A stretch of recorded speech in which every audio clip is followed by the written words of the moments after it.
Bienvenido de nuevo a otro episodio de Waso Prof. Hola Walter, hola Martín. Estamos haciendo un tema muy complejo hoy. Para algunos puede parecer fácil, pero si te metes en esto puede ser problemático. Es algo muy relevante para nuestro tiempo. Creo que a veces subestimamos su relevancia. Bueno, entonces pidámosle al Espíritu que nos guíe. Nuestro Padre Celestial, te pedimos hoy nuevamente, como siempre, que nos envíe tu Espíritu Santo para guiar esta discusión. Y gracias por todo lo que haces por nosotros. En el nombre de Jesús, amén. Así que Martín, la abominación desoladora. ¿Puedes oír el estruendo? Creo que esa es la referencia a un antiguo sermón. ¿Puedes escuchar el estruendo? Y se trata de este tema en particular. ¿Qué tan cerca estamos del cumplimiento de esta profecía? ¿Y qué significa realmente? Porque es muy importante que entendamos estas cosas, porque se necesita un entendimiento único cuando se trata de la abominación desoladora. Porque también hay gente que tira esto a la historia y dice que eso es en el futuro. No tiene que ver nada con eso. El futurismo lo arroja en un futuro muy lejano. Así que, por supuesto, creemos en el modelo continuo histórico de la Biblia. Y Martín, de verdad, digámoslo sin rodeo, ese es el único lógico al que adherirse. O de lo contrario, la Biblia fue escrita solo para la gente del pasado y solo para la gente del futuro. Y todo el bloque de la humanidad en el medio no tiene nada que ver con las escrituras. Esa es una tontería absoluta. Las escrituras están ahí para todo y cada punto de la historia. Así que, si tú viviste en la época de la Reforma, habría bloques de las escrituras que te dirían dónde estás en la corriente del tiempo. Y todo lo que se dice es relevante para tu época también. Así que el futurismo realmente no tiene futuro. Eso es un punto muy bueno. Sí, así que miremos esta abominación desoladora. Y veamos lo que podemos ver. Jesús habla sobre la abominación desoladora, predicha por el profeta Daniel. En singular, sin especificar más al respecto. Entonces, ¿a cuál de estas referencias se refería Jesús? Y por supuesto, podemos hacernos la pregunta, ¿qué es la abominación desoladora? Bueno, quiero decir, tú sabes, te advierten de algo que tú no sabes lo que es, no tiene sentido. Bueno, siempre que se menciona, se refiere a Babilonia. Sí, siempre es algo con Babilonia y termina en Babilonia, sí. ¿Y cuál es el punto? Sí. Así que, ¿qué es la abominación desoladora en nuestros días? Es decir, ¿cuándo sabremos que se ha cumplido la señal anunciada por Jesús para la huida de su pueblo? Quiero decir que esto es un tema muy importante. Afecta tu propia vida, sí. Así que necesitamos saber qué es la abominación desoladora. Y es hablada por el profeta Daniel. Así que si miramos la palabra desolación, Mateo 24:15, cuando por lo tanto veas la abominación desoladora de la que habló el profeta Daniel, de pie en el lugar santo, cualquiera que lea esto, que lo entienda. Marcos 13, verso 14. Pero cuando veáis la abominación desoladora de la que habló el profeta Daniel, pararse donde no debe, entonces el que lea entienda. Entonces los que estén en Judea huyan a los montes y a las montañas. Aquí Marco nos da más detalles. Es interesante que las traducciones modernas, ellos dejan en Marco fuera lo de Daniel el profeta. Sí. Ahora, el argumento de esta gente es siempre, bueno, si lo dice Mateo, ¿por qué querías repetirlo en Marcos? Eso me irrita. Que podría incluso gritar. ¿Qué hay acerca del segundo y tercer testigo? Tú sabes, eso es tan patético. Sí, porque la cosa es que esa es la excusa. Pero es tan fácil leer las otras partes y hacer tu estudio y luego te olvidas de eso y puedes caer en la trampa de la alta crítica. ¿Qué te dice que Daniel no fue un profeta, que ni siquiera escribió el libro de Daniel? Que no lo escribió, que no fue escrito por él, que no fue escrito en su momento, cuando fue escrito, que fue escrito después del evento. E incluso entonces corre con un problema porque va justo hasta nuestro tiempo. Entonces, ¿cómo lo escribiría después del evento si aún no ha tenido lugar? Así que no vayamos allí. La alta crítica son un grupo irritante que están influenciados por los jesuitas y deberíamos descartarlos como irrelevantes para el tema. Excepto como adversarios.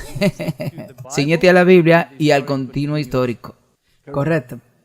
Lucas 21:20. Y cuando veáis a Jerusalén rodeada de ejércitos, sabed que su desolación está cerca. Este es un texto paralelo. Así que siempre es bueno tener un texto paralelo. Así que la abominación desoladora, y aquí nuevamente la abominación, cuando esté de pie en el lugar santo, un texto paralelo. Cuando veas a Jerusalén rodeada de ejército, entonces sabrá que la desolación está cerca.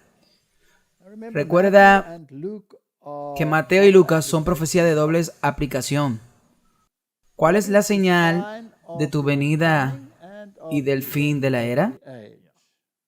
Así que aquí hay una profecía del tiempo del fin, dentro de una profecía del tiempo del fin. Un cumplimiento literal con un cumplimiento espiritual. Y no debemos dejar eso fuera de la ecuación porque entonces nos perderemos y tenemos que separarlo. Pero por supuesto, la aplicación literal tiene una lección de tipo para la aplicación espiritual. Entonces tú no puedes separarlo, no puedes decir esto es parte del futuro. En realidad están vinculados. Esa es una declaración tan importante porque el 90% de las personas o el 100% de las veces cuando tiene un conflicto sobre esto se debe a que lo separan, sí. Así que vayamos a esta declaración en el conflicto de los siglos. Jesús declaró a los discípulos que escuchaban los juicios que caerían sobre el Israel apóstata, y especialmente la venganza retributiva que vendría sobre ellos por su rechazo y crucifixión del Mesías. Señales inequívocas predecerían al espantoso clima. La hora temida llegaría repentina y rápidamente. Martín, ¿no es eso importante? Bueno, por supuesto. Los últimos eventos serán rápidos. Y el Salvador advirtió a sus seguidores, por tanto, cuando veáis en el lugar santo la abominación desoladora de la que habló el profeta Daniel, el que lee entienda. Los que estén en Judea, huyan a los montes. Y ella cita aquí Mateo y Lucas. Cuando los estandartes idólatras de los romanos se establecieron en la Tierra Santa, que se extendía algunos estadios fuera de los muros de la ciudad, entonces los seguidores de Cristo se encontrarían con seguridad en la huida. Cuando se vea la señal de advertencia, los que quieren escapar no deben demorarse. En toda la tierra de Judea, así como en la misma Jerusalén, la señal de huida debe ser obedecida de inmediato. El que por casualidad esté en la azotea no debe bajar a su casa, ni siquiera para salvar sus tesoros más preciados. Los que estaban trabajando en los campos o en los viñedos no deben tomar tiempo para volver por la prenda de vestir exterior que han dejado a un lado mientras debería estar trabajando en el calor del día. No deben dudar un momento, no sea que se vean envueltos en la destrucción general. Es una declaración muy importante. Nos lleva de vuelta a Lot, ¿sí? Sí. Bueno, si él no estuviera en Sodoma en primer lugar, eso hubiera sido una mejora, sí. Y si no lo hubieran llevado, sí, esa es la segunda parte. Y es por eso que su esposa miró atrás. En otras palabras, su corazón estaba más allí que fuera de la ciudad. Y así la culminación de todo esto le costó la vida. Hay otra declaración en el espíritu de profecía, creo que en Patriarcas y Profetas, donde ella dice claramente que la razón de que Lot se quedara fue por sus posesiones. Y si él se hubiese mantenido fiel y habría salido, de hecho su esposa probablemente se habría salvado, sí. Por eso es bueno aleccionar. Lot es el ejemplo de aquellos que se mueven en el último momento fuera de la ciudad. Eso podría ser muy costoso.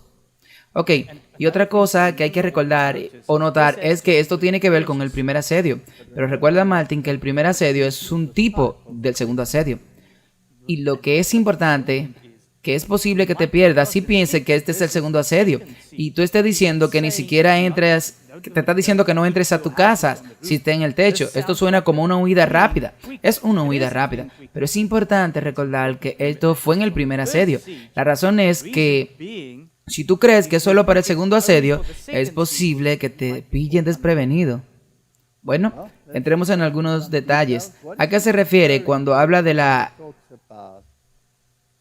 desolación y cuando habla de la abominación? Y la combinación, sí. Sí, porque, como se ha preguntado en la pregunta, ¿a cuál se refiere? Así que tú puedes explicarlo. Ok, vamos a los versos de Daniel. Daniel 8:13.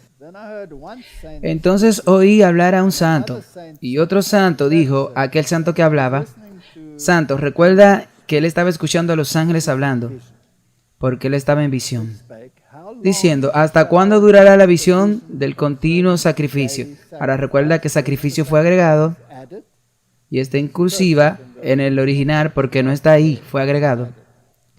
Así que podemos leer la visión del continuo y la prevaricación desoladora para dar el santuario y el ejército para ser pisoteado. Así que él está hablando de una profecía del tiempo del fin, la profecía de los 2300 días. Y él tiene la pregunta, la transgresión de la desolación. Así que la desolación tiene que ver con la transgresión. La transgresión causa una desolación. Es muy importante. Y para dar ambos, el santuario y el ejército, para ser pisoteado. Hay dos aspectos. El santuario, que será pisoteado, y el ejército, que será pisoteado. Entonces, ¿cuál es el santuario al que se refiere? Bueno, el tabernáculo, del que habló Moisés, o el templo. Entonces la gente, algunas personas pueden decir que eso se refiere a una destrucción literal de Jerusalén, pero aquí no puede ser porque él está hablando de los 2300 días y el final de los mismos. Así que debe haber una connotación más amplia, debe referirse a cualquiera que sea la aplicación del tiempo del fin. Pero aprendemos del literal cuál es la aplicación del tiempo final, cuál es la del antitipo. Así que tenemos que discutir sobre el santuario, lo que representa que está siendo pisoteado, y la casa del ejército, que es el pueblo de Dios, para que el pueblo de Dios sea perseguido y el santuario sea pisoteado en el proceso. Bueno, Daniel 9:17. Ahora pues, Dios nuestro, oye la oración de tu siervo y su súplica, y haz resplandecer tu rostro sobre tu santuario asolado, por amor del Señor. Así que ayúdame a entender esto, para que pueda comunicarlo. ¿Qué está pasando aquí? Él está haciendo la pregunta. Y está particularmente interesado en la profecía de los 2300 días, que tiene un comienzo y un final. Porque es una profecía del fin del tiempo, desde la emisión del decreto para restaurar y edificar a Jerusalén hasta la porción mesiánica. La profecía termina al final y no hay manera de que puedas evitarlo. Si tienes una fecha de inicio, entonces debes tener una fecha de finalización y toma un día, un año por día. Y si tomas este día como un principio y los aplicas, entonces la porción mesiánica está completamente cumplida y satisfecha. Por lo tanto, el mismo principio debe aplicarse al resto. Tú no puedes usar el futurismo, tirarlo al futuro, tirarlo al pasado, preterismo, Es un flujo continuo histórico. Así que desde la emisión del decreto, a través de la era mesiánica, hasta el fin. Y porque el decreto comenzó en el 457 antes de Cristo, si tú agregas el tiempo, termina en el 1844, te guste o no. Y es ahí donde termina. Y hay tantas personas que discuten sobre 1844, pero deberían pensar qué sucedió en el 1844. Las grandes líneas se abrieron para la proclamación del Evangelio. La era electrónica se abrió en ese momento para comunicarse a través de código. Las grandes líneas de viaje se abrieron en 1844. La oposición vino en forma de espiritismo, en forma de ecumenismo, en forma de todo lo que tú puedas pensar en el comunismo. El comunismo, todas las cosas comenzaron en 1844. Si ese no es un año importante, entonces no sé qué año es importante. Así que ese es el punto. Y obviamente Satanás atacará esto. Obviamente, porque él tiene que hacerlo. Tiene que atacar la línea de tiempo y tiene que ridiculizarla. Y veo, Martin, que a menudo escucho a los predicadores evangélicos. Cada vez más atacan el movimiento de Miller. Sí, todo lo que Miller hizo fue tomar una profecía y aplicar los principios y llegar a una conclusión. Ok, tuviste un mal evento porque no entendía lo del santuario, pero se habló de eso. Pero en todo caso, también eso está en la Biblia de que eso debería suceder en la palabra de Dios. Entonces, ¿por qué estos evangélicos no ridiculizaron a los discípulos cuando entendieron mal el evento cuando Jesús fue crucificado? Ellos se equivocaron del evento, sí. Ellos se equivocaron en el evento, sí. Ellos se equivocaron. ¿Quiere que te lo repita? Ellos se equivocaron. Pero todavía está en la Biblia, sí. Y sigue siendo relevantes. Sí, y es importante que entendamos que el tipo tienes que encontrarse con el antitipo. Y si no entendemos eso, entonces no entendemos por qué Jesús tuvo que morir para poner fin a la ley ceremonial, porque apuntaba a él. Así que eso es algo importante que veamos. Ok. Así que él quiere una respuesta y entonces también deberíamos querer una respuesta.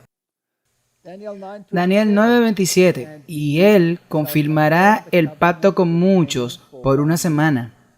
Y a la mitad de la semana, él hará cesar el sacrificio y la ofrenda.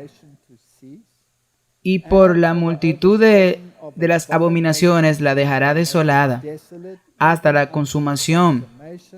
Y lo determinado se derramará sobre el desolador. Puede sonar complicado, ¿verdad? Puede ser si lo lees así.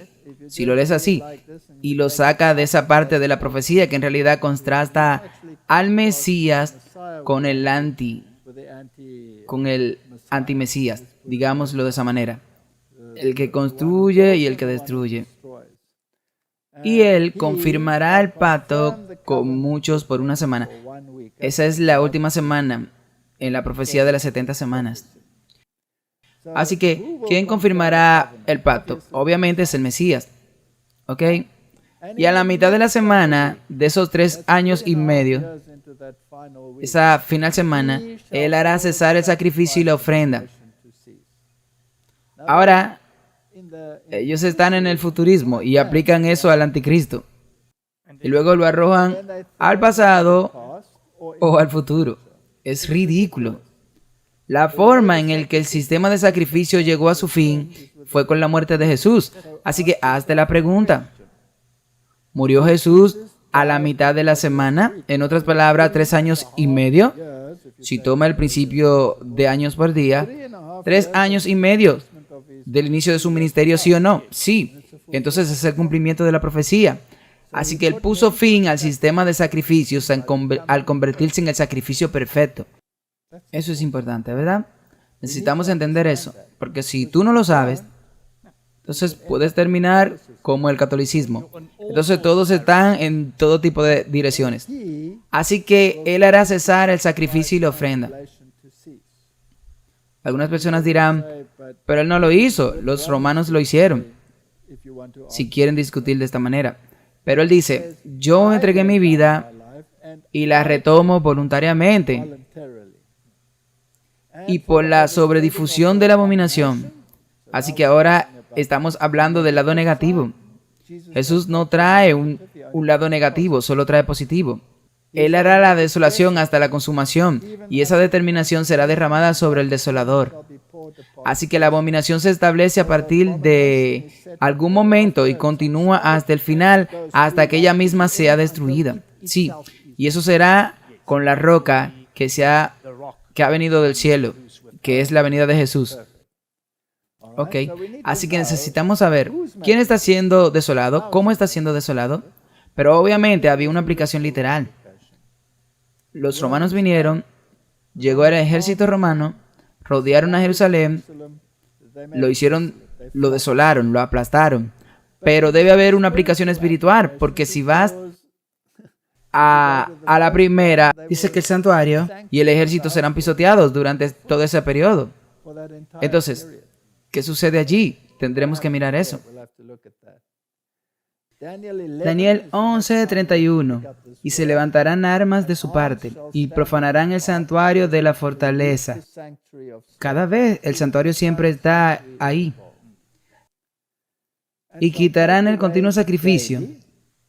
El sacrificio es agregado. Entonces ellos pondrán la abominación que hace la desolación. Así que en otras palabras, ellos pondrán la abominación y la desolación en el lugar. ¿Ok? Así que tenemos que entender lo que significa esto. Recuerda que el templo fue destruido. Entonces, ahora algunas personas dicen, bueno, el templo debe ser reconstruido, lo que sea. No. Ahora estamos en el reino espiritual. Sí, exactamente. Es tan importante lo que acabas de decir, porque mucha gente, como dices, se queda estancado allí y tiene que buscar un templo físico. No puedes saltar de uno a otro. No puedes hacer que el antitipo sea lo mismo que el tipo, porque entonces violas el principio. El antitipo siempre es un mayor cumplimiento del ejemplo local. Pero se aprende del ejemplo, sí. Y luego tenemos a Daniel 12:11. Y desde el tiempo que se ha quitado el continuo sacrificio agregado, hasta la abominación desoladora habrá 1290 días. Ahora, no vamos a entrar en esa profecía, lo hemos hecho antes, los 2300 días. Bueno, no vamos a entrar en el desglose de esa profecía ahora, que son básicamente expansiones de los 1260 años que terminan en el 1798. No vamos a ir allí, solo nos vamos a concentrar en la desolación desoladora. Pero hay un marco de tiempo que nos dice que esto no tiene nada que ver con el templo literal. Exactamente, eso es lo que quería mencionar, eso también. Lo único que podemos mencionar sobre esto es que no es literal, no se puede aplicar a lo literal. Ok, así que volvamos a Daniel 8:13, que es básicamente la primera vez que se habla de eso, y da una visión general. Así que los ángeles están hablando de esto y están hablando de la transgresión que hace la desolación, ¿ok? Para dar ambos, el santuario y el ejército, para ser hollados. Entonces, ahora debemos preguntarnos, después de la crucifixión de Jesús y después de todos estos eventos, incluso después de la destrucción de Jerusalén, que fue hecha por la Roma pagana, ¿cuándo tuvo lugar esta desolación del santuario en el sentido espiritual? Porque continúa hasta el final y tiene su culminación en lo que Jesús dijo sobre el tema. Ve y estudia Daniel. Así que necesitamos entenderlo. Así que, Martin, veamos el santuario y preguntémonos qué representa el santuario y cómo puede contarnos la historia de lo que representa la desolación. ¿Qué representa? No la literal. No, porque la literal significa un sentido espiritual. Así que aquí tenemos el santuario. Esto es solo un modelo. Y aquí está la entrada. Había 4 puestos allí. Y tú entrabas a este lugar. No podía entrar allí. Y tú entras y alrededor de esto todo era lino blanco. Ahora, la Biblia nos dice claramente lo que significa el lino blanco. Y eso representa la justicia. Pero no tenemos justicia. Cristo es toda la justicia. Así que obviamente representa justicia, pero tiene que entrar por la puerta. Ahora, ¿quién dice ser la puerta? Jesús. Jesús dice ser la puerta, ¿ok? Así que tú vienes al Padre a través de ¿quién? A través de Jesús. ¿Él dijo eso? Sí. ¿Hay alguien más que puede acudir al Padre sin Jesús? No, ninguno. Martín, ¿estás seguro? El Papa acaba de decir algo diferente en Kazajstán. Él dijo que todos los caminos conducen al cielo. Bueno, en realidad dijo que todos los caminos conducen a Roma. Porque él dice que solo a través de él puedes llegar allí. Ok. Es tan amable de él abrir esa puerta para todos, ¿sí? Bueno, la Biblia nos dice que solo hay una puerta. Y ese es Jesús. Cuando tú entras, tú inmediatamente ves el altar de las ofrendas. Es así. Entonces, algo muere allí, a saber, un cordero. Así que, entonces el pecador penitente se arrodilla, coloca su cabeza sobre el cordero, confiesa sus pecados. No tiene que hablar en voz alta. El sacerdote no tiene que escuchar lo que él tiene que decir. Y con el tiempo transfiere sus pecados al cordero inocente. Entonces, ¿a quién representa el cordero? A Jesús. Ya hemos pasado por esto 1000 veces. Lo haré simple. Pero queremos saber cómo se hizo la desolación, ¿sí? Mientras el sacerdote mismo, que es Dios, y eso es lo que representa la rectitud. Entonces, ¿a quién representa? A Cristo, sí. Así que Cristo es el cordero y el sacerdote. Así que entonces el cordero muere. Así que sería un desastre si mataras al sacerdote, porque eso sería un problema. Así que tenemos una imagen doble aquí. El cordero representa a Cristo y muere por el pecado. Y el sacerdote representa a Cristo, quien es el mediador. Ahora, el sacerdote mismo no está mediando. Él es el tipo de mediador. Eso es muy importante. Sí, de nuevo, no es literal. Él es un tipo, es espiritual. Y en la Biblia el sacerdote es alguien que trae una ofrenda. Tiene que hacer un sacrificio. Ok, un pastor es alguien que es pastor, que es maestro, pero no es sacerdote, porque no trae sacrificio. Pero detengámonos ahí. Ok, así que este corderito está realmente atado a los cuernos del altar. En otras palabras, está asociado con ese altar. No puede separarse de ese altar. Y muere en este altar. Entonces, en tipos, entra en la relación y te envía a través de Cristo, a través de la puerta, que es Cristo, y está frente al altar, que representa la cruz. Y el cordero lo representa a él, y el sumo sacerdote lo representa a él. Una vez que ha pasado por ese proceso que se llama justificación, porque cuando tú entras por las puertas, inmediatamente se está rodeado de lino blanco. Sí, cubierto por la justicia. Luego entras al lavacro, que representa el lavamiento al Espíritu Santo. Y ahí vas. Ahora se ha convertido en un representante de Cristo como discípulos. Entonces ha entrado en el lugar santo en tipo. Ahora, es aquí donde oficiaba el sacerdote y él tenía el candelero. Jesús dijo, yo soy la luz del mundo. Así que aquí está el candelero. Si vas al libro de Apocalipsis, él está oficiando entre los candeleros. Sí, iglesias. Sí, en Apocalipsis. También allí estaba la mesa de los panes de la proposición, que tenía los panes sin levadura y todas las especias aromáticas y el incienso y todo lo que representa, que eso representa a Cristo sin pecado, que su cuerpo fue entregado por ti. Luego también en el lugar santo estaba el altar del incienso y allí oficiaba el sumo sacerdote y simboliza las oraciones de los santos que se van haciendo aceptables a Dios por la mediación de Cristo. Luego entras en el lugar santísimo, que a su vez estaba separado por un velo. Eso es interesante. Tú tienes la puerta y luego tienes el velo. Y luego tienes el segundo velo. Y detrás del segundo velo tenías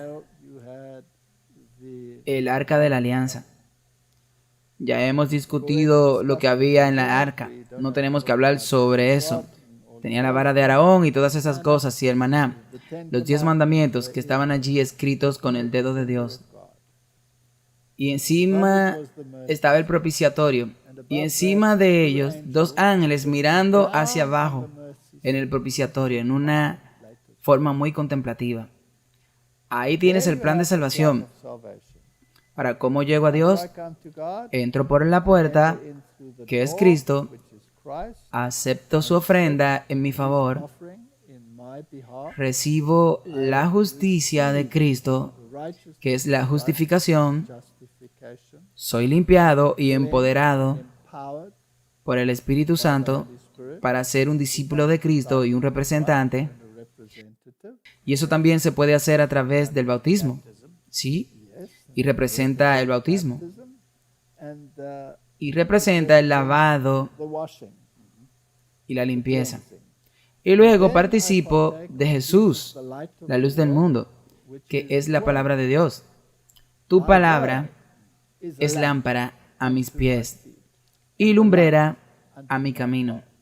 Y al participar de la palabra, me involucro en la comprensión del carácter de Cristo, emulando el carácter de Cristo, interiorizando el carácter de Cristo, que está representado por el pan de la proposición. Así que cuando yo participo de ese pan, es pan sin levadura. En otras palabras, si no participo del cuerpo de Cristo, no tengo parte y tengo que interiorizarlo. Pero si lo interiorizo sin pecado, porque no hay levadura. Así que en otras palabras, ¿qué representa esto? La santificación. Y sin esa santificación no es posible ver a Dios. Así que no puedo detener una justificación.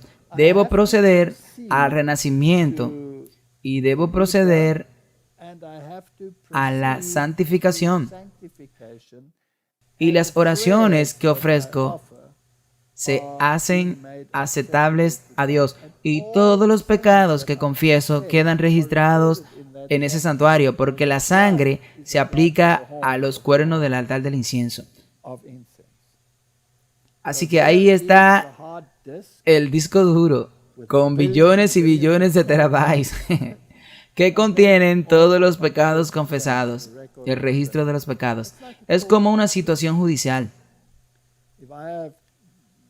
Si he sido un criminal, digamos que yo era un ladrón y me atraparon, voy a la corte, me sentencian, voy a la cárcel, pagan mis cuotas en la cárcel, me ponen en libertad, el registro del pecado aún permanece.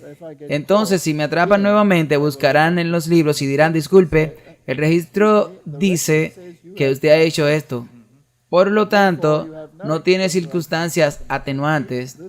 Esta vez será peor para ti que la primera vez. Y es así como funciona. Así que el registro del pecado está registrado allí, lo cual es bueno, porque ahora su registro está registrado y eventualmente será limpiado. La santidad tendrá que ser limpiada del registro de pecado que ocurre en el día antitípico de expiación. Entonces te paras ante Dios como si nunca hubiera pecado. Ahora, los 10 mandamientos representan la ley de Dios y son una transcripción de su carácter.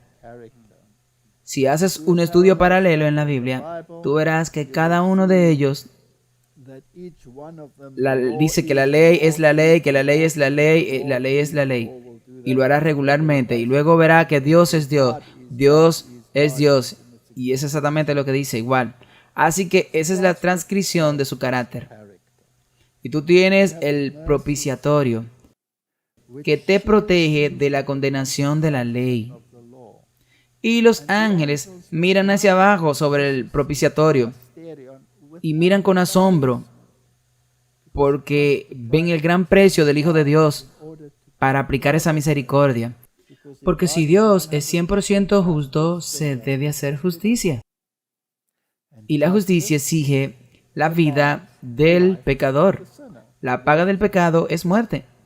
Así que la justicia quedó satisfecha cuando Jesús, siendo el hombre corporativo, siendo Dios mismo, que eso es muy importante, toma sobre sí a toda la humanidad y paga ese precio. Wow. Sí, tú ves, tú no puedes quitar la consecuencia de la transgresión. No. Así que Él pagó el precio. En otras palabras, la ley se mantiene, no se puede eliminar. La justicia exigía la muerte para que se cumpliera. Y ahora la gracia bajó, la misericordia puede abundar, porque al pecador penitente se le ha pagado el precio, la segunda muerte. Así que el propiciatorio es muy importante. Te protege de esa condenación de la ley, que legítimamente debería venir sobre tu cabeza. Y ahí mismo, aquí en el patio, se coloca sobre su cabeza. Y es por eso que cuando tú no confiesas tus pecados, esa misericordia se aleja y se para entre ti. Ahora tenemos que responder a la gran pregunta. ¿Cómo quedó el santuario desolado? Tomemos un sistema que surgió que se llama catolicismo romano. Entonces, cuando se eliminó el paganismo, entonces podría surgir el poder del cuerno pequeño. El paganismo tenía que ser quitado del camino. Y cuando eso estuvo fuera del camino, el sistema del anticristo podría desarrollarse. Ahora, ¿qué él hizo? Destruyó el mensaje del santuario. Así que pasemos por el catolicismo a través del santuario. Tú entras por la puerta. Ahora, el catolicismo dice que la puerta no es Jesucristo. Sí, ellos dicen que es la iglesia. Así que entonces tú eres salvo a través de la iglesia. Dios tiene la iglesia, pero usted no es salvo a través de la iglesia. La iglesia es el hospital, simplemente. Sí, pero Él es el médico. ¿Ok? Así que tú entras por la puerta. En otras palabras, tú eres salvo al venir a la iglesia. Entonces tú tienes que participar de los sacramentos. ¿Ok? Ahora, el catolicismo enseña que Jesús nunca murió por ti. Tú no eres salvo por la sangre del Cordero. Tú eres salvo por tu obediencia a la iglesia y a la toma de los sacramentos. En otras palabras, hay mérito en realizar los sacramentos. Entonces, eso se hace desde el altar. El altar está desolado porque Jesús nunca murió por ti. Era solo un ejemplo de obediencia, pero Él nunca murió por ti. Pero, ¿no se desoló también la puerta al cambiarla por completo a la iglesia? Completamente. Cada aspecto fue desolada.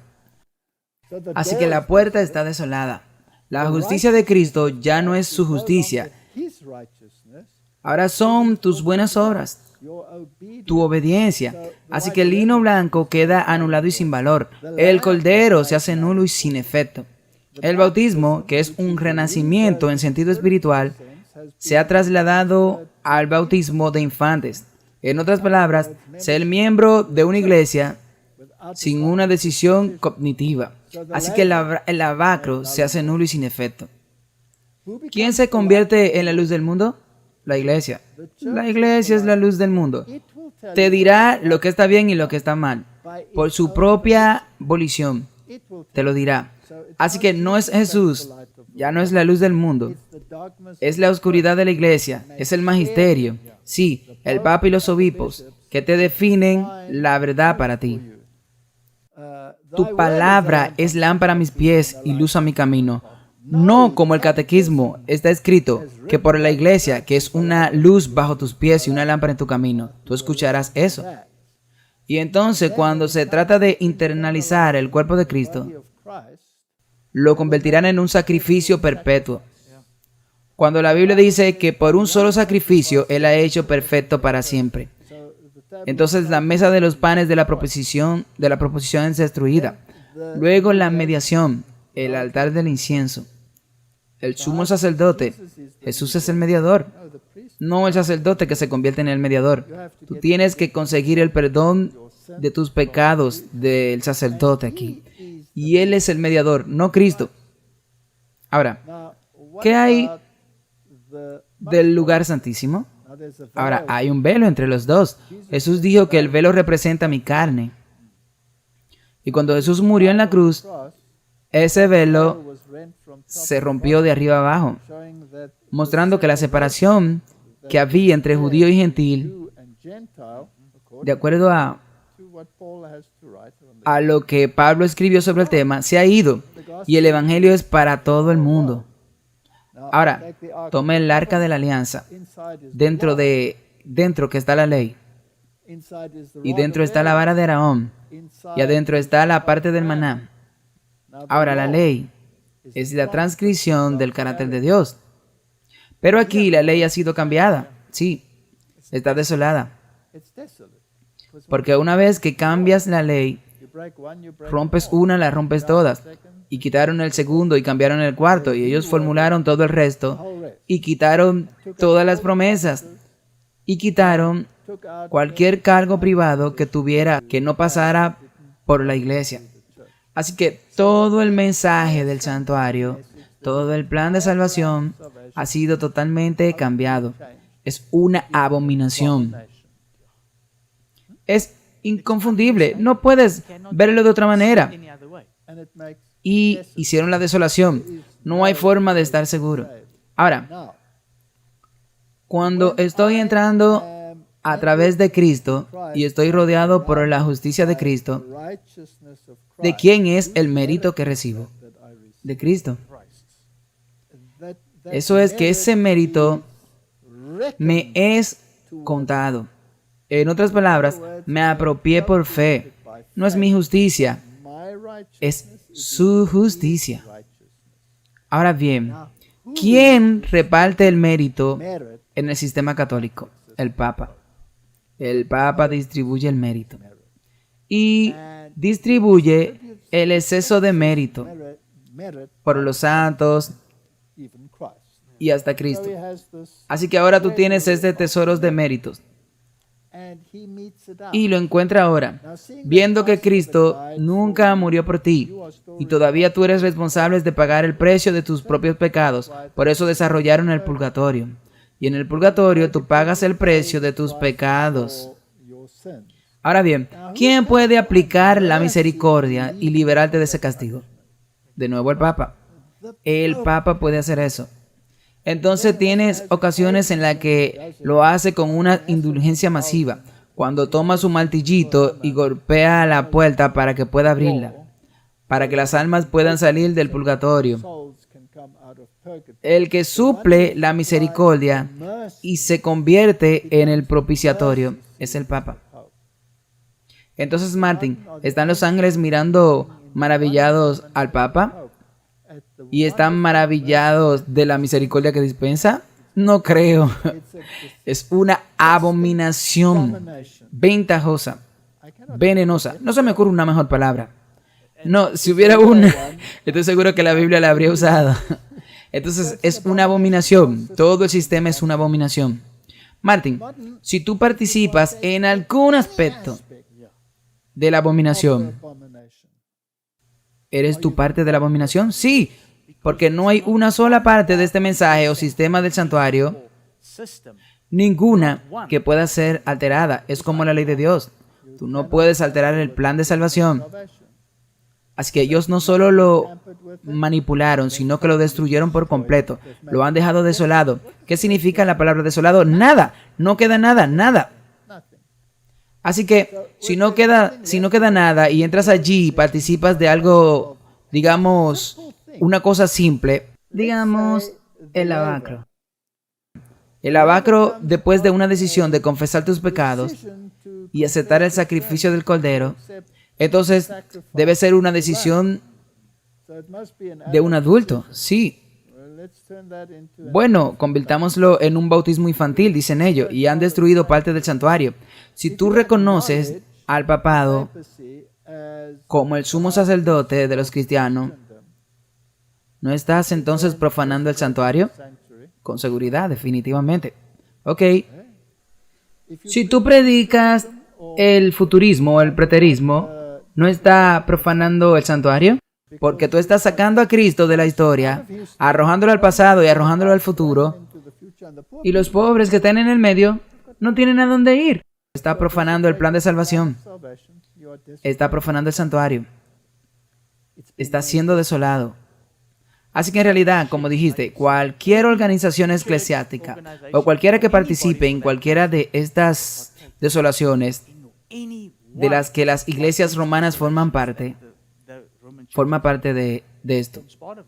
Y este es un gran problema. Así que Apocalipsis 3, verso 18.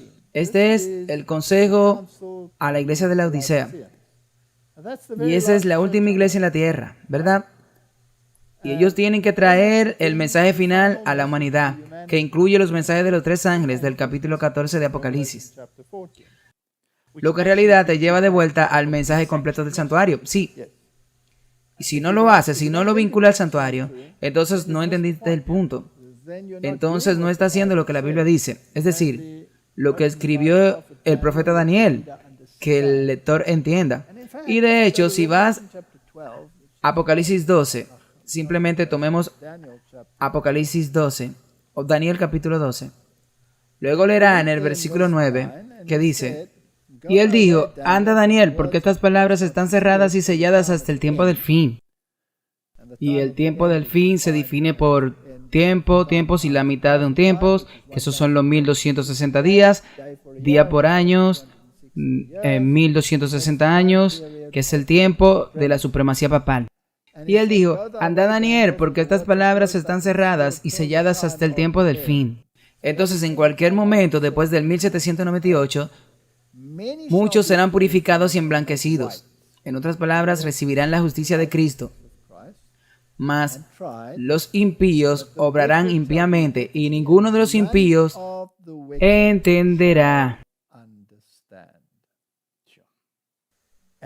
Y entonces viene el verso 11, y desde el tiempo que se ha quitado el continuo sacrificio hasta la abominación desoladora, habrá 1290 días. Ese es el verso que teníamos ahora mismo. Echemos un vistazo a lo que dice aquí. Esta iglesia, esta última iglesia, se le da un consejo, así que debe ser muy importante. Te aconsejo que compre de mí oro refinado en fuego. Ahora, el oro es la fe y el amor. Y el amor está ligado a los mandamientos, que serán más ricos y de vestiduras blancas, que deben estar cerca para que la justicia de Cristo sea un tema muy importante al final.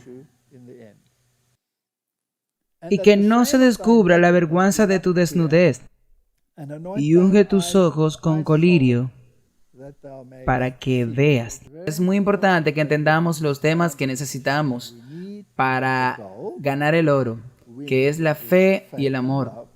Necesitamos tener las vestiduras blancas para que podamos estar cerca y nuestra desnudez no sea expuesta. Necesitamos ungir nuestros ojos para que podamos ver. Ahora, esta es una declaración en Testimonio para la Iglesia, volumen 6, página 426. Hoy, una gran parte de los que componen nuestras congregaciones estaban muertos en delitos y pecados. Van y vienen como las puertas sobre sus goznes.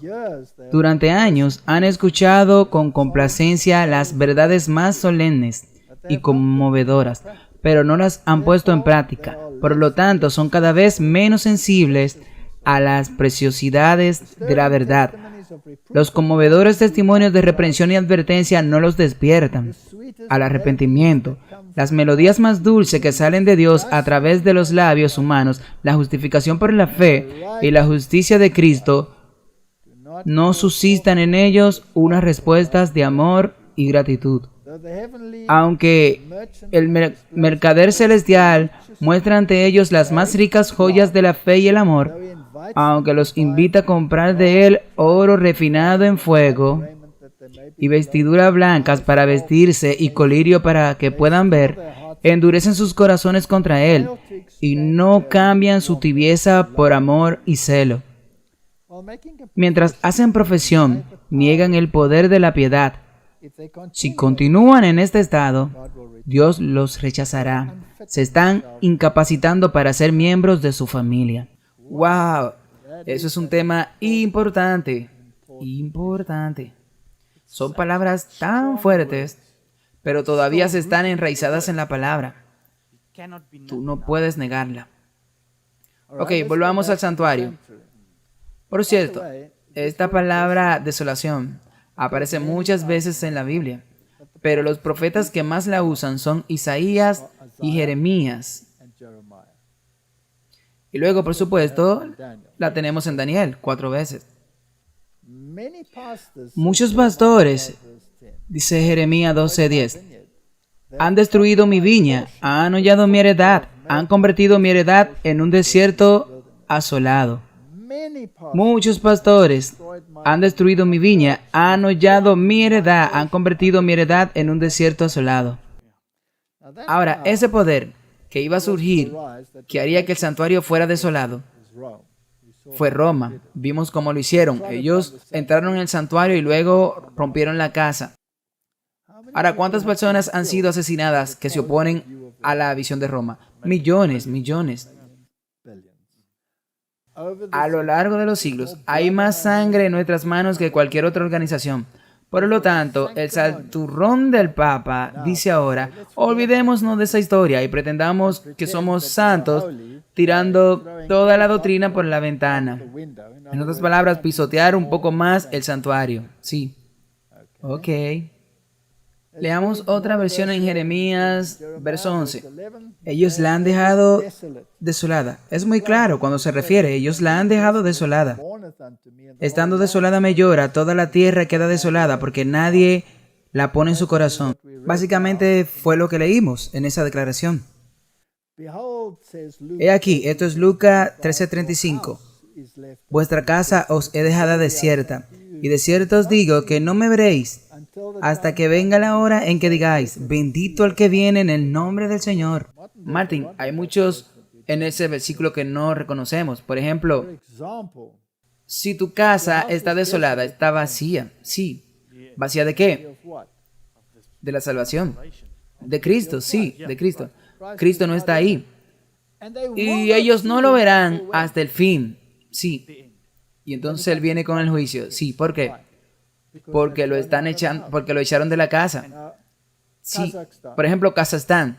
¿Ellos lo mencionaron alguna vez? No. ¿No lo echaron de la casa? Sí. Y Él dice, no me verán hasta que venga el juicio. Ellos no lo verán. La casa está desolada, está vacía. Es una casa vacía, han pisoteado el santuario. Apocalipsis 17:16. Y los 10 cuernos que viste en la bestia, estos aborrecerán a la ramera, y la dejarán desolada y desnuda, y comerán sus carnes y la quemarán con fuego. Eventualmente, las naciones del mundo se darán cuenta de que han sido engañadas por el sistema. E intentarán atacar, vengándose. Pero cuando se den cuenta ya estarán todas perdidas. Sí, será muy tarde para ellos. Apocalipsis 18:19. Y echando polvo sobre sus cabezas, daban voces llorando y lamentándose, diciendo, ay, ay, de la gran ciudad, en la cual se enriquecían todos los que tenían naves en el mar, a causa de su riqueza, porque en una hora ha sido desolada. Así que la economía está involucrada en todo esto, definitivamente. Ok, entonces tenemos que hablar sobre estos temas y ver dónde encajan nuevamente cuando aplicamos la historia y los eventos actuales a lo que está sucediendo en el mundo de hoy. Así que los pastores han destruido la viña.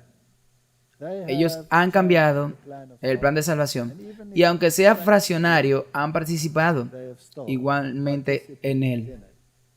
Y también en Jeremías, él estaba hablando de la nación judía o ese tiempo Israel que iba a ser destruida.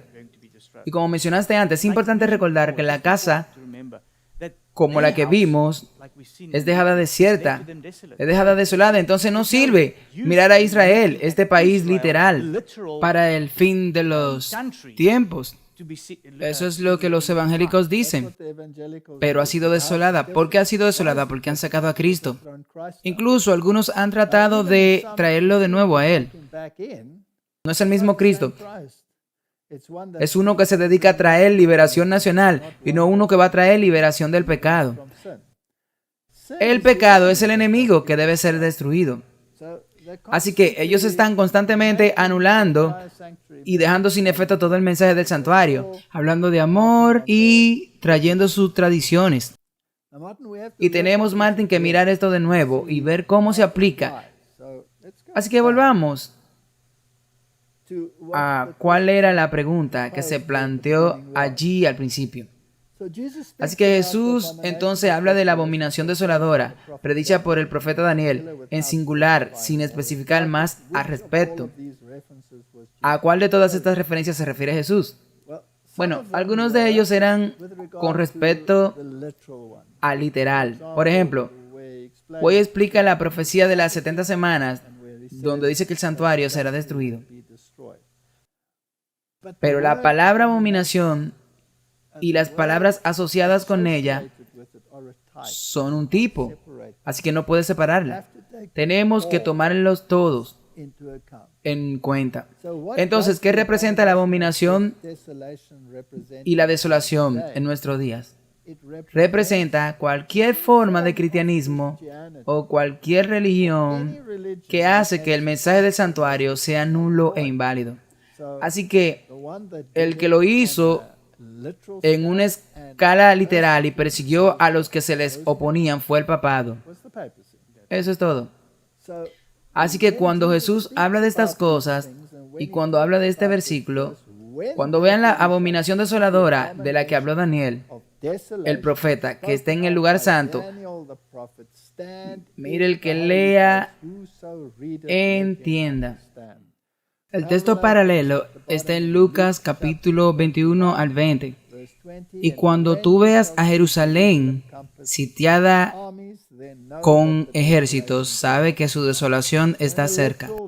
Así que cuando tú ves al ejército de Roma rodeando a Jerusalén, de pie en el lugar santo. Ahora, el lugar santo estaba, como leímos en esa otra declaración, a unos estadios fuera de la ciudad. De hecho, Nehemías había proclamado un área limpia donde ni siquiera los comerciantes podían entrar.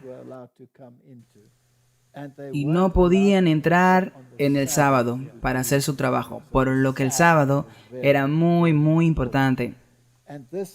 Y este lugar santo debía estar limpiado, incluso de los comerciantes. Es interesante, ¿sí? Y no debían profanar el sábado. Ese es un tipo. Para que los comerciantes no profanen el sábado al final de los tiempos.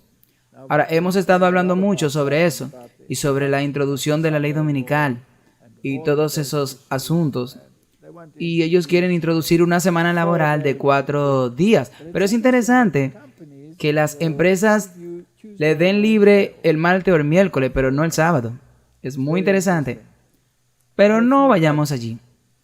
Así que cuando hablamos de esto en un sentido literal, cuando tú veas que vienen, debes huir. Sí, debes huir. Ahora, hubo 2 asedios. El primer asedio, ellos rodearon la ciudad y luego partieron de nuevo. Cuando ve a Jerusalén rodeada por ejército, bueno, cuando está cercana, ¿tú puedes huir? No, ya será demasiado tarde, sí. Tiene que suceder. Así que hubo un tiempo de salir y ellos se retiraron. Así que hubo un momento de huir y los ejércitos romanos partieron y los fanáticos judíos fueron detrás de ellos y mataron a muchos de ellos, lo que enfureció a los romanos, por lo que era obvio que iban a regresar. Y la señal estaba aquí. Luego se fueron. Ellos huyeron. Vete, sal. Sal fuera de las ciudades. Y luego regresaron bajo Tito y destruyeron la ciudad. Y finalmente la destruyeron con la destrucción final que ocurrió en un día de reposo. Sí, es muy interesante. El sábado siempre está presente. Cuando plantaron su estándar, ¿cuál es su estándar? El símbolo pagano, su marca, bajo el cual marcharon. ¿Cuál es el símbolo pagano o la marca del catolicismo? El domingo. El domingo, sí. El domingo dicen ellos que es la marca de nuestra autoridad. Así que cuando ellos empiecen a traer la legislación dominical y rodeen al pueblo de Dios con esta amenaza, luego tú estás siendo rodeado por el poder militar de Roma. ¿Quién puede hacer la guerra contra ellos? Y luego hubo una retirada. Y desde entonces hasta ahora hay un periodo intermedio. Cuando vuelvan será demasiado tarde para ti. Sí. ¿Cuándo fue el primer asedio antitípico? En el 1888, con el Arco de Blair, donde se iba a introducir la legislación dominical en los Estados Unidos de América. Y esto fue retrasado o se retiró después de los argumentos de Alfonso Jones. Y esos argumentos eran irrefutables, pero volverían de nuevo, sí. Así que desde el 1888 hemos estado viviendo en el periodo de tiempo entre los dos asedios.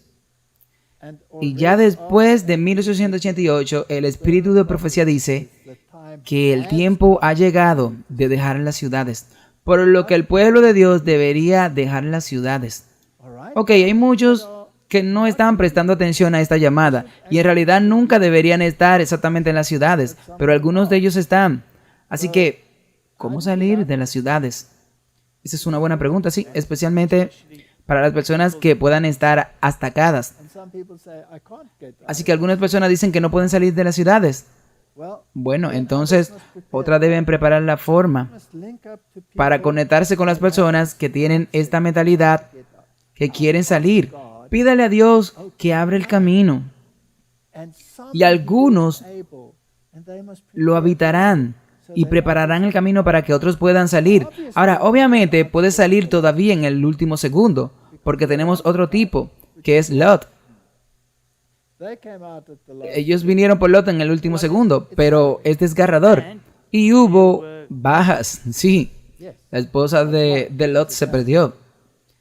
Así que no es la mejor manera de hacerlo. Así que no puedes salir tú mismo. Pídale a Dios que lo ayude. Vincúlese con aquellos que tienen esa mentalidad.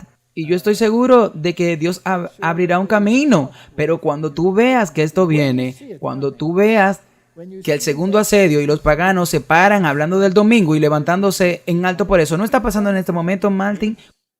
Constantemente, sal de las ciudades, sal de las ciudades. Eso es lo que nosotros debemos hacer. Ahora, ¿quién está involucrado en este ejército? Todo el imperio ecuménico. Todo el mundo. Porque los reyes del mundo dan su poder a la bestia. Ellos están involucrados, los pastores están involucrados, ellos han pisado el santuario. Todos los que han tomado parte en cualquier forma de pisotear el santuario son parte de esto. ¿Y quién es el que se supone que debe saber y advertir al mundo? Es la Odisea. Y la Odisea está totalmente, ¿qué? Dormida. Está dormida. ¿Y qué es lo que deben pregonar con la voz más fuerte que puedan? La justicia de Cristo. Martin, estoy tentado a tomar mi Biblia y leerle las cartas a la Odisea. Sí, vamos a hacerlo. Ok, vamos a hacerlo. Vamos a leer la carta a la Odisea y ver qué dice la letra en la Biblia. Y discutiré contigo y te diré. Así que vamos a Colosenses. Recuerda que ninguno de los malvados entenderá, pero los sabios, dice Daniel, que entenderán. ¿Ok? Ahora, el verso 16 dice: y cuando esta epístola sea leída entre vosotros, haced que también sea leída en la iglesia de la Odisea. Así que Colosenses es una carta a la Odisea. Y dado a que se refiere a otra carta que obviamente se pierde, así que esta es la única carta que nos queda de la Odisea. Así que, ¿qué es importante que debamos saber acerca de los asuntos del tiempo del fin? Entonces, si vas al versículo 9, en mi Biblia es una fe audaz del capítulo 1 y se trata de la fe hasta que llega al versículo 17. Ok. Así que obviamente es un párrafo importante. Ahora, vamos a leer esto.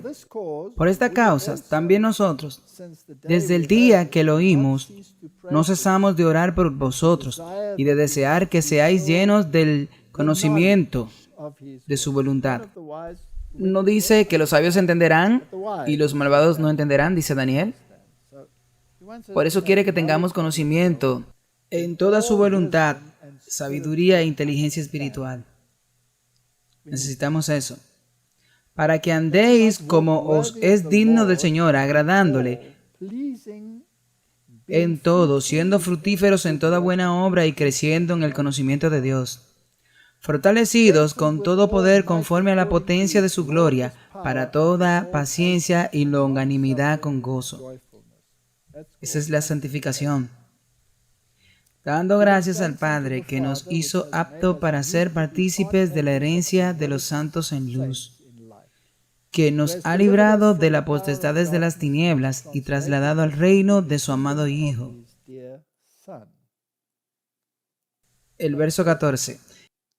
En quien tenemos redención por su sangre, incluso el perdón de los pecados. ¿No es esto parte del santuario del catolicismo? No, es parte del santuario celestial. Sí, que somos salvos por la sangre. ¿El catolicismo niega la sangre? Sí. ¿Reconoce al jefe del catolicismo como un líder en tu pensamiento y te has convertido en parte de una abominación? Sí. Ok. Así que, en quien tenemos redención por su sangre, el perdón de los pecados. Si niegas este punto, te has convertido en todas partes de una abominación. Así es, solo Él perdona pecados y nadie más. Así que entonces, ¿con quién estamos tratando? Estamos tratando con Jesucristo, quien es la imagen del Dios invisible, el primogénito de toda criatura, porque en Él fueron creadas todas las cosas que están en el cielo y en la tierra, visibles e invisibles, ya sean tronos, dominios, principados, potestades, todas esas cosas fueron creadas por Él y para Él. ¿Quién es Él? Él es Dios. Si niegas la divinidad de Dios, si sacas a Cristo de la ecuación, tu casa es dejada desierta. Y Él es antes de todas las cosas, y en Él subsisten todas las cosas. ¿Quién es Él? Él es el Creador. Si tú niegas esto, tú estás desolado porque estás negando tu fuente de vida. De hecho, lo has tirado por la ventana. Kazajstán. No lo mencionó ni siquiera una vez. No. Tu casa está desolada. Y cualquiera que haya firmado este documento está desolado. Sí. Y Él es la cabeza del cuerpo. Ahora, ¿quién estaba vestido de blanco? El Papa. ¿Presidió la ceremonia de apertura y clausura? Sí, Martín. Desolado. Desolación. Y cualquiera que se aferre, que vaya con cualquier cosa, con este conocimiento humano, entra en el ecumenismo.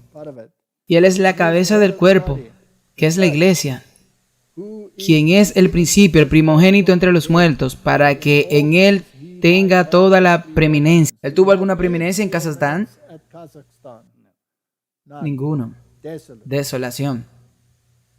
Ok, sigamos leyendo un poquito más, solo por claridad, para asegurarnos de ello. Porque agradó al Padre que en él habitase toda plenitud, y habiendo hecho la paz por medio de la sangre de su cruz, por él, reconciliando por él todas las cosas consigo mismo, por él, digo, ya sean cosas de la tierra o cosas del cielo. Es muy claro aquí. Al leerlo así, no hay manera que tú puedas negarlo. No, que puedas negar la divinidad de Cristo. Bueno, la última iglesia en la tierra debe predicar la redención a través de su sangre. Y debemos predicar justicia, santificación, justificación. Verso 21, y a vosotros que entre otro tiempo erais alineados y enemigos en vuestras mentes por obras inicuas, ahora os has reconciliado en el cuerpo de su carne por medio de la muerte. Él murió por ti. Sí, ¿cómo pueden profanar el santuario predicando algo opuesto? Y si tú tomas, ¿quién fue que murió en la carne? La persona que fue descrita en los versos anteriores. Sí, Él es Dios. Ok, Martin, así que no hay duda de que no puedes negar nada de esto. Y luego dice, por medio de su muerte, que te presentes santos, irreprensibles, delante de Él. Si permanecéis cimentados y firmes en la fe, y no os apartáis de la esperanza del Evangelio. Martin, si te alejas del santuario, ¿no te alejas de la esperanza del Evangelio? Sí, absolutamente. Te alejas de la esperanza del Evangelio. Pasemos al capítulo 2. También te alejas del juicio. Así que cuando regrese con la recompensa, ellos también lo están negando, sí. Sí, y ellos no lo verán hasta que regrese con la recompensa. Y ellos no quieren eso. Así que el capítulo 2. Porque quisiera que supierais el gran conflicto que tengo por vosotros y por lo de la Odisea, y por todos los que nos han visto mi rostro en carne, para que sus corazones sean consolados, unidos en amor, y en todas las riquezas de la plena certidumbre de entendimiento, para el reconocimiento del misterio de Dios y del Padre y de Cristo, en quien están escondidos todos los tesoros de la sabiduría y el conocimiento. ¿No tiene el Papa una tesorería? Sí, de mérito. ¿Y está todo basado en él o está basado en la ciencia y en los prelados que han asesinado a millones porque no estaban de acuerdo con él? Martin, esto es serio. Vayamos al versículo 8. Mirad, que nadie os engañe por medio de filosofías y huecas sutilezas, según las tradiciones de los hombres. ¿No dice el papado que las tradiciones son el contexto en el que todo debe ser interpretado? Que es más alto que la Biblia, sí. Y la Biblia llama esto un engaño, según los rudimentos del mundo y no de Cristo, porque en Él habita corporalmente toda plenitud de la divinidad. Martin, y lo dejan fuera de esta discusión en aras del compromiso y del amor fraternal. El verso 11. En quien también vosotros sois circuncidados con circuncisión, no hecha a mano, al echar de vosotros el cuerpo pecaminoso carnal por la circuncisión de Cristo. Y luego viene esta importante declaración, anulando el acta de los decretos que había contra nosotros, que nos era contraria, y quitándola de en medio, clavándola en la cruz. Luego el verso 16. Por tanto, nadie os juzgue en comida o en bebida, o en cuanto a días de fiesta, luna nueva o días de reposo, que son sombra de lo porvenir. Pero el cuerpo es de Cristo. Que nadie os prive de vuestra recompensa con humildad voluntaria y adoración de ángeles. Adoraciones de demonios, casa de demonios. Martin, la Odisea debe quedar absolutamente clara de que él está hablando de la ley ceremonial, que es la sombra de lo que vendrá. La ley nunca fue sombra. Los 10 mandamientos nunca fueron sombra de lo que vendrá. Es una transcripción de su carácter. En todo caso, apunta de nuevo a la creación. Pero este apuntaba hacia Cristo, sí. Y eso incluye los sábados ceremoniales Todos señalaron el ministerio y la expiación de Cristo. Así que, Martin, esto es muy, muy importante. Y luego, por supuesto, te dice cómo tú debes vivir una vida cristiana, etc. Así que básicamente, esta es la epístola a la Odisea, sí, como vimos, porque en el verso 16 dice que el capítulo fue para que lo lea la Odisea. Así que entonces, ¿qué es lo que la Odisea necesita entender? Necesita entender la preeminencia de Cristo, sí. Cualquier cosa que niegue la preeminencia de Cristo debe ser rechazada. Cualquier cosa que lo deje afuera es una desolación. Y no lo pone en formas en las que se supone que sea Dios. La justicia por la fe, necesitamos entender eso, sí. Si no incluyen la justicia por la fe en la salvación, no tienen salvación. Alguna forma de justicia por obras, tienen que entender ley ceremonial y tipo y antitipo, sí. Si no lo hacen, si tú no lo haces, entonces tú vas a mirar al Israel literal, sí, y te vas a confundir. Pero mirando al Israel literal de hoy y pensando que Dios va a salvar al Israel literal, tú estás descuidando las palabras y tu casa está desolada. Tú has sido injertado y si no vuelves a confiar en Cristo te quedará desolado.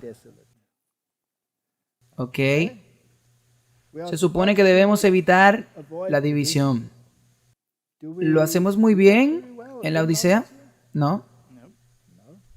Se supone que debemos evitar la filosofía vana. Somos muy buenos en eso. Humana ordenanza nos gusta pensar que las obras pueden ser más importantes que la salvación por la fe. Así que todas estas cosas están en esta epístola de la Odisea, en Colosense. Martín, cuando por lo tanto vea la abominación desoladora que habló el profeta Daniel, o sea, el estándar de Roma parado y abarcando al pueblo de Dios y poniéndolo bajo presión, ya tú sabes que el tiempo está cerca. Así que lo dijo el profeta Daniel. Entonces, los que estén en Judea, huyan a las montañas. En otras palabras, salgan de las ciudades. El tiempo es ahora. Cuando ustedes vean a Jerusalén sitiada con ejércitos, saben que llegó la desolación y que está cerca. Estábamos en ese punto. Definitivamente. Le doy a Austin el título. ¿Puedes oír el estruendo? Puedo oír el estruendo del ejército romano acercándose. Y es un ejército desolado. Está desprovisto de Cristo y cualquiera que se adhiera a él o participe de cualquier forma o manera en sus abominaciones no verá a Cristo hasta que venga con retribución. Y algunos recibirán una recompensa conforme a sus obras. Oremos. Padre Celestial, este es un tema muy serio y oro para que me concedas sabidurías y entendimiento de acuerdo a tus promesas. En el nombre de Jesús, amén.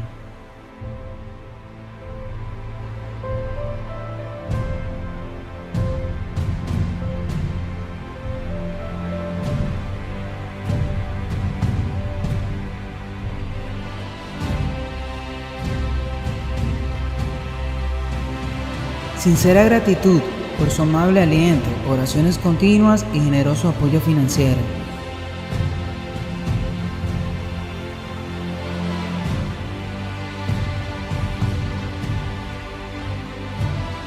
Alabo a nuestro fiel y verdadero Salvador Jesucristo por su gracia y misericordia y el privilegio de trabajar en su viña para alcanzar las almas para su pronto reino venidero.